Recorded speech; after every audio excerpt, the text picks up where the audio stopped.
فرمایا وَلَا تَهِنُوا وَلَا تَحْزَنُوا وَأَنْتُمُ الْأَعْلَوْنَ إِن كُنتُم مُؤْمِنِينَ، تم نہ سستی کرو اور نہ غم کرو، تم ہی غالب رہو گے اگر تم ایماندار ہو۔ اگر تم زخمی ہوئے ہو تو تمہارے مخالف لوگ بھی تو ایسے ہی زخمی ہو چکے ہیں۔ ہم ان دنوں کو لوگوں کے درمیان عدلتے بدلتے رہتے ہیں۔ شکست احد اس لیے تھی کہ اللہ تعالیٰ ایمان والوں کو ظاہر کر دے اور تم میں سے بعض کو شہادت کا درجہ عطا فرمائے۔ اللہ تعالیٰ ظالموں سے محبت نہیں کرتا۔ یہ وجہ تھی کہ اللہ تعالیٰ ایمان والوں کو بالکل الگ کر دے اور کافروں کو مٹا دے۔ ام حسبتم ان تدخلوا الجنہ ولما یعلم اللہ الذین جاہدوا منکم ویعلم الصابرین، کیا تم یہ سمجھ بیٹھے ہو کہ تم جنت میں چلے جاؤ گے، حالانکہ اب تک اللہ تعالیٰ نے یہ ظاہر نہیں کیا کہ تم میں سے جہاد کرنے والے کون ہیں اور صبر کرنے والے کون ہیں۔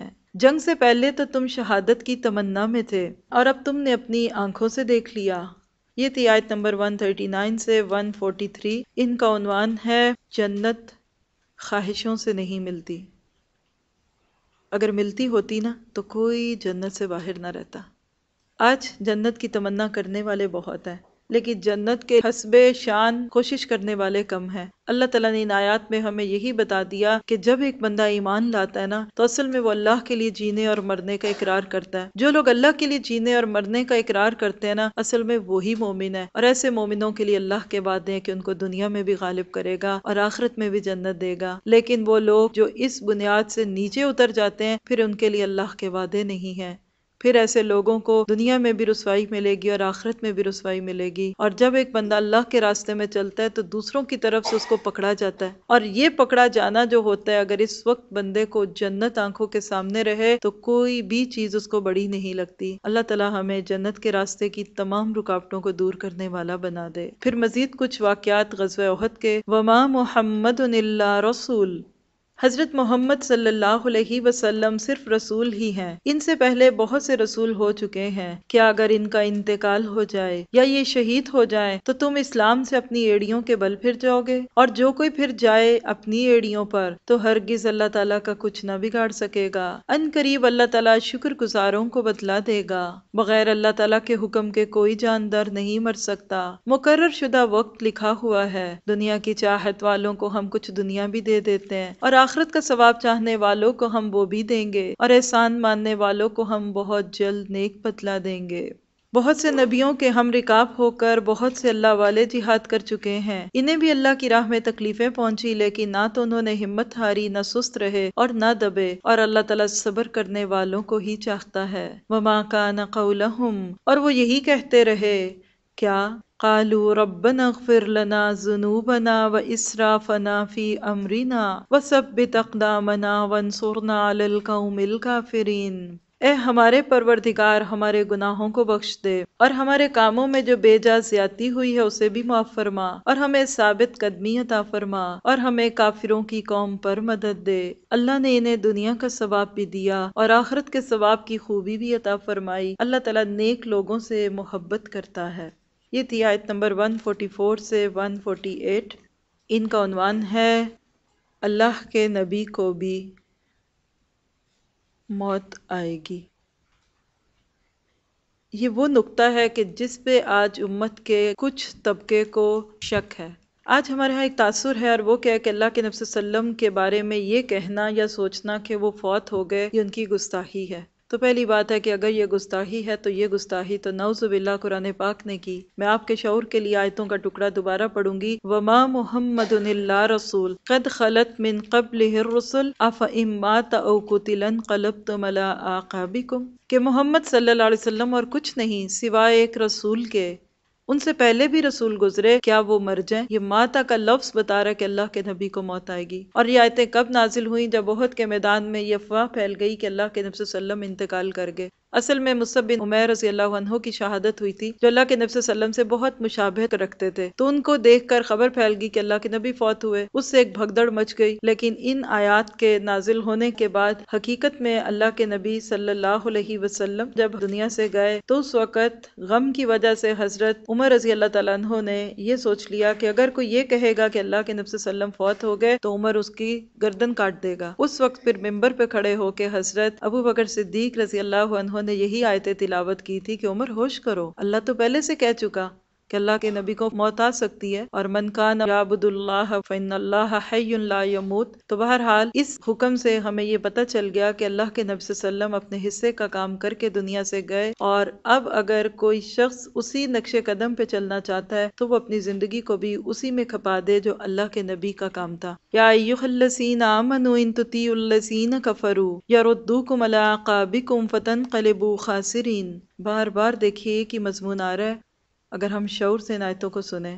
اے ایمان والو، اگر تم کافروں کی باتیں مانو گے تو وہ تمہیں تمہاری ایڑیوں کے بل پلٹا دیں گے، یعنی تمہیں مرتد بنا دیں گے، پھر تم نامراد ہو جاؤ گے. بل اللہ مولاکم، بلکہ اللہ ہی تمہارا مولا ہے اور وہی بہترین مددگار ہے. ہم ان قریب کافروں کے دلوں میں روب ڈال دیں گے اس وجہ سے کہ یہ اللہ تعالیٰ کے ساتھ ان چیزوں کو شریک کرتے ہیں جن کی کوئی دلیل اللہ تعالیٰ نے نہیں اتاری. ان کا ٹھکانہ جہنم ہے اور ان ظالموں کی بری جگہ ہے.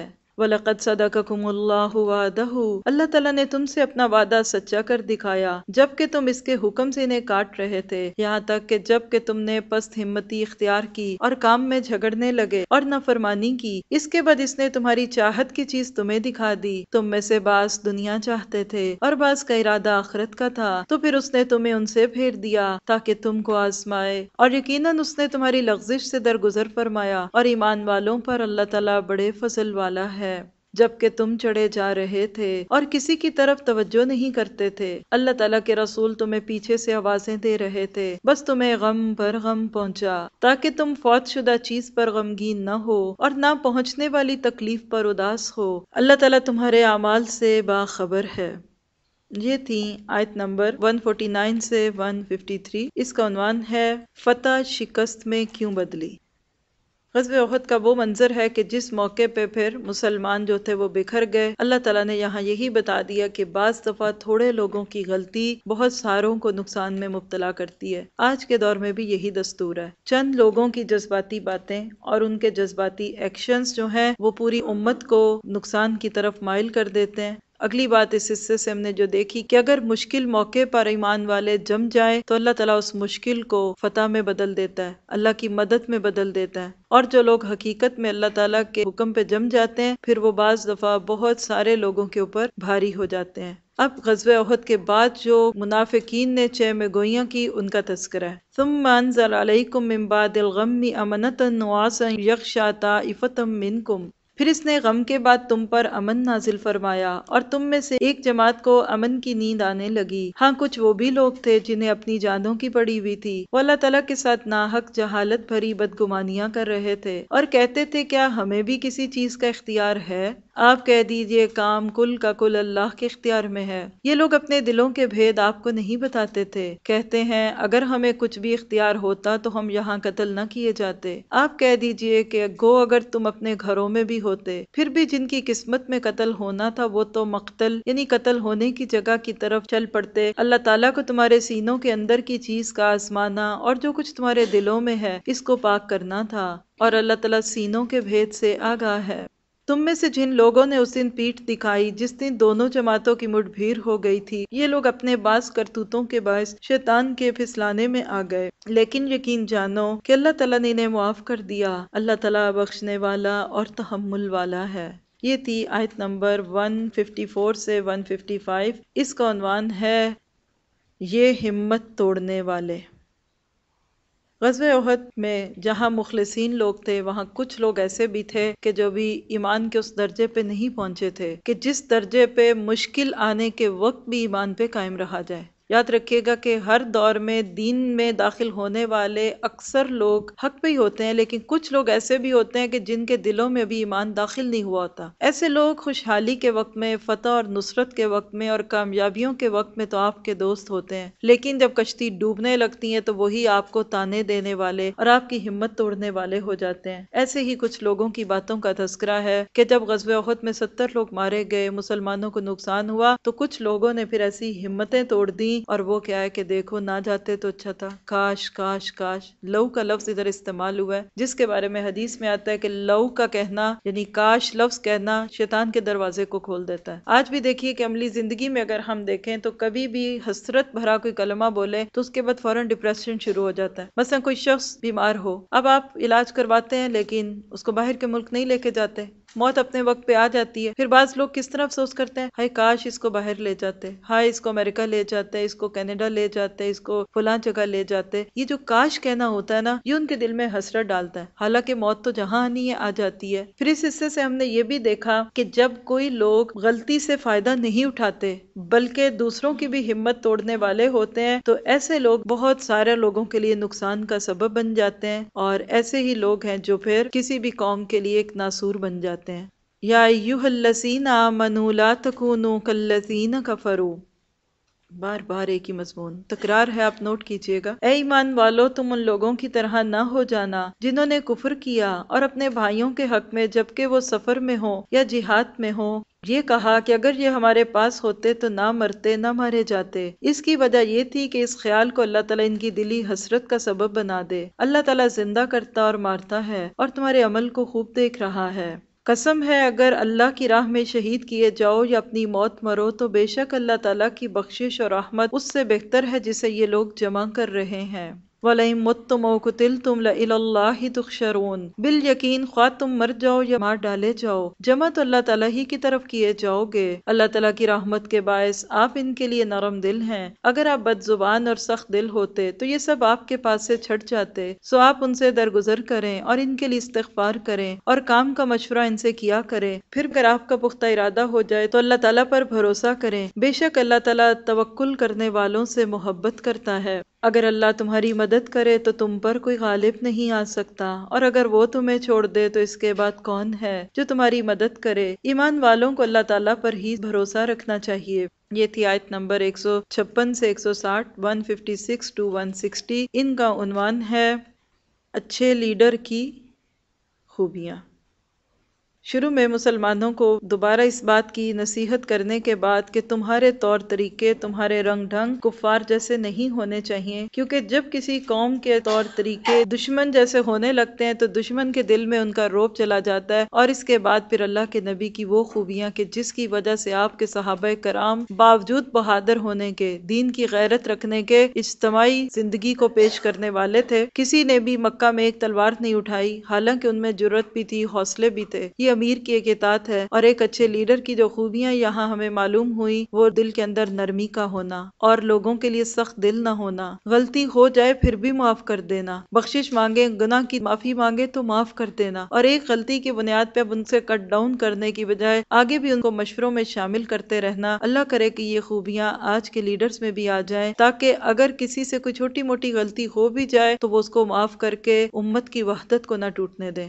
آج یہی ہے وہ نقطہ جس پہ جماعتیں ٹوٹتی ہیں، یہی ہے وہ موڑ اور مقام جہاں ایک پلیٹ فارم پہ چلنے والے دو دھڑوں میں بدل جاتے ہیں۔ آپ سیاست کو دیکھ لیجئے، آپ کسی موقع پہ دیکھیں، ایک یونین بنتی ہے، بہت سارے لوگ مل کے ایک فورم پہ آتے ہیں، کچھ مہینے سال کے بعد آپ کو پتہ چلتا ہے کہ اب وہ گروپ جو تھا، وہ جو الائنس تھا یا اتحاد تھا، وہ ٹوٹ گیا۔ تو یہ اتحاد کب ٹوٹتے ہیں؟ جب لوگوں کو اپنی جان، اپنی عزت، اپنی شخصیت اللہ کے دین سے زیادہ پیاری ہوتی ہے۔ اللہ کیا چاہتا ہے کہ بندہ اپنے آپ کو نقصان دے لے، اپنی ذات کو پیچھے ڈال دے، لیکن اللہ کے دین کو نقصان نہ ہونے دے، کیونکہ امت کا جو کٹنا اور پھٹنا ہے وہ انسان کی ذاتی تکلیف اور اس کے ذاتی نقصان سے بہت بڑا نقصان ہے، اور غزوہ احد کا ایک یہ بہت بڑا سبق تھا کہ امت کی وحدت نہ ٹوٹے۔ پھر آگے غزوہ احد کے بعد کی کچھ باتیں، وَمَا كَانَ لِلنَّبِيِّ أَن يَغُلَّ، ناممکن ہے کہ نبی سے خیانت ہو جائے، ہر خیانت کرنے والا خیانت کو لیے ہوئے قیامت کے دن حاضر ہوگا، پھر ہر شخص اپنے اعمال کا پورا پورا بدلہ دیا جائے گا اور وہ ظلم نہ کیے جائیں گے۔ کیا پس وہ شخص جو اللہ کی خوشنودی کے در پہ ہے اس شخص جیسا ہے جو اللہ کی ناراضگی لے کر لوٹتا ہے، اور جس کی جگہ جہنم ہے جو بدترین جگہ ہے؟ ہم درجات عند اللہ واللہ بصیر بما یعملون۔ اللہ تعالیٰ کے پاس ان کے الگ الگ درجے ہیں، ان کے تمام اعمال کو اللہ تعالیٰ بخوبی دیکھ رہا ہے۔ لقد من اللہ علی المؤمنین اذ بعث فیہم رسولا، بے شک مومنوں پر اللہ تعالیٰ کا بڑا احسان ہے کہ انہی میں سے ایک رسول ان میں بھیجا جو ان کو اس کی آیتیں پڑھ کر سناتا ہے اور ان کو پاک کرتا ہے اور انہیں کتاب اور حکمت سکھاتا ہے، یقیناً یہ سب اس سے پہلے کھلی گمراہی میں تھے۔ یہ ہے آیت نمبر 161 سے 164۔ اس کا عنوان ہے انسان سازی کا نسخہ۔ یہاں ہم نے اس حصے میں ایک آیت دیکھی جو اس سے پہلے بھی سورۃ بقرہ میں گزر چکی تھی، تھوڑے سے فرق کے ساتھ، کہ حضرت ابراہیم علیہ السلام نے دعا کی تھی کہ اللہ ایک ایسا نبی بھیج جو امت کو تعلیم دے اور ان کا تزکیہ کرے اور ان کو کتاب اور حکمت کی تعلیم دے۔ اب یہاں اللہ کے نبی صلی اللہ علیہ وسلم کی اس خوبی کو اللہ تعالیٰ نے امت پر ایک احسان کیا۔ اللہ تعالیٰ کے بہت سارے احسانات ہیں انسانیت پہ، پوری کائنات ہی اللہ تعالیٰ کے احسان کا شاہکار ہے، لیکن کسی کو اللہ تعالیٰ نے جتلایا نہیں۔ یہ واحد نعمت ہے جس کا تذکرہ قرآن پاک میں لقد من اللہ، من کہتے ہیں احسان کو، یعنی دنیا میں بھی یہ جو من ہوتا ہے 40 کلو کا، اس کا بھی ایک بوجھ ہوتا ہے نا، اسی طرح احسان کا بھی ایک بوجھ ہوتا ہے۔ اب یہاں اللہ کے نبی صلی اللہ علیہ وسلم کے ذریعے سے جو باتیں پیش کی گئیں، یہ آج کے لیڈرز کے لیے ایک رول ماڈل ہوں گی۔ ہر وہ بندہ جو انسانیت کی تربیت کرنا چاہے، انسان سازی کرنا چاہے، اس کا بہترین نسخہ یہی ہے کہ پہلے درجے پہ ان کے اوپر قرآن پاک کی آیتیں پڑھی جائیں، قرآن پاک کی تعلیم، یعنی اس کو سمجھنا، سمجھنے سے پہلے صرف پڑھنا۔ ہم سب اپنے آپ کو بھی چیک کرتے جائیں کہ کیا ہمیں قرآن پاک صحیح پڑھنا آتا ہے، اور کیا ہم اگر منصب پہ فائز ہیں اپنی اولادوں کی تربیت کے، تو کیا ہم نے ان کی صحیح عربی تعلیم کا اہتمام کیا؟ کیا ہمارے بچے انگلش میں تو قرآن نہیں پڑھتے؟ کیا عربی سامنے آ جائے تو پڑھ نہ سکیں اور BISMILA بسم اللہ پڑھا جائے تو وہ پڑھ لیں؟ کیا یہ بات تو نہیں؟ اگر ایسا ہے تو سمجھ لیجئے کہ ہم نے پہلا ہی حق ادا نہیں کیا۔ دوسری چیز اس حصے میں جو قابل توجہ ہے وہ ہے یزکیہم، تزکیہ کی بات ہے۔ تزکیہ کا عمل ایسے ہی ہے کہ جیسے آپ کسی جگہ بیج ڈالنے سے پہلے وہاں ارد گرد لگی ہوئی جڑی بوٹیوں کو اکھاڑ لیں، کیونکہ ورنہ آپ کے بیج اور آپ کی کھاد کو وہ جڑی بوٹیاں لے جائیں گی۔ تزکیہ کا عمل جو ہے یہ ڈیول ہوتا ہے، اچھی عادتوں کو ڈالنا اور بری چیزوں کو نکالنا۔ اس وقت ہم سب قرآن پڑھ رہے ہیں، ہمارے اندر اچھی چیز خیر کی جا رہی ہے، لیکن اس کے ساتھ ساتھ اگر ہماری خامیوں کی اصلاح نہ کی جائے، اس جگہ بیٹھنے کے ادب آداب اور اس سارے ماحول کو اگر خوشگوار نہ کیا جائے تو تزکیہ ہونا ممکن نہیں ہوتا۔ اسی لیے ایک اچھا استاد، ایک اچھا لیڈر دونوں چیزوں پہ غور کرتا ہے۔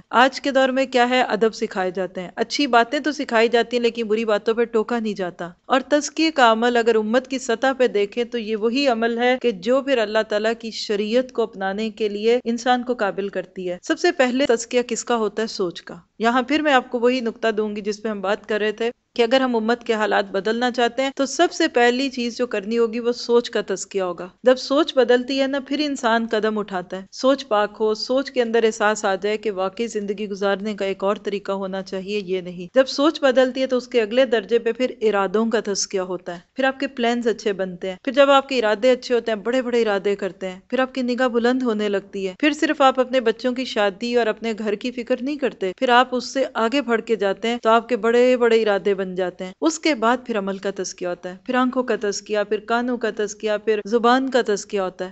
قرآن پاک رمضان میں جب ہم پڑھتے ہیں تو ایسے لگتا ہے کہ قرآن پاک کی یہ بارش جو ہے یہ ہمارے دلوں کا تزکیہ کرتی ہے۔ بعض لوگ قرآن پڑھتے ہی بے چین ہونے لگتے ہیں یہ سوچ کے کہ کیا کریں، اب تو اور گناہ گار ہو گئے، کل تک نہیں پتا تھا اچھی نیند آتی تھی، اب تو 4 دن ہو گئے نیند ہی نہیں آ رہی، ہم تو اتنے گندے ہیں۔ آپ کیوں ہنسے؟ آپ سب کا بھی یہی حال ہے جی، ہونا چاہیے۔ دیکھیے قرآن پڑھیں اور قرآن آپ کے عملوں پہ زد نہ ڈالے، وہ قرآن نہیں ہے، وہ صرف ایک ورزش ہے، وہ صرف ایک ایکسرسائز ہے، فکر لگنی چاہیے، لیکن یہاں ہمت رکھیں کہ قرآن پڑھتے ایک دم بندہ گناہوں سے پاک نہیں ہو جاتا۔ ہم کہتے ہیں آج مسجد میں گیا تو وہاں سے داڑھی اگے گی تو باہر آئے گا، آج کوئی دین کی طرف آیا اس کو وہاں سے پردوں میں اڑا کے بھیجو، ایسا نہیں ہوتا۔ پہلے دل بدلتا ہے، آپ کے اندر گناہوں کی تڑپ کا لگ جانا ہی ایک بہت بڑا تزکیہ ہے۔ جب یہ ہوتا ہے پھر آہستہ آہستہ پلانز کرتے ہیں، پھر اپنے آپ کو بدلنے کی کوشش کرتے ہیں، اور ایک وقت آتا ہے کہ اللہ کے حکم سے پھر انسان اپنے دل کو، دماغ کو پاک کرنے لگتا ہے، اور یہی چیز ہے جو انسان سے مطلوب ہے۔ اگر ہمارے سوچ، ہمارے ارادوں کا تزکیہ ہو گیا، انشاءاللہ عمل کا تزکیہ ہوگا۔ آپ اپنی اولادوں کو اگر اچھے کاموں کی طرف ڈالنا چاہتے ہیں تو پہلے ان کی سوچ بدلیں، ان کے ارادے خود بخود بدل جائیں گے۔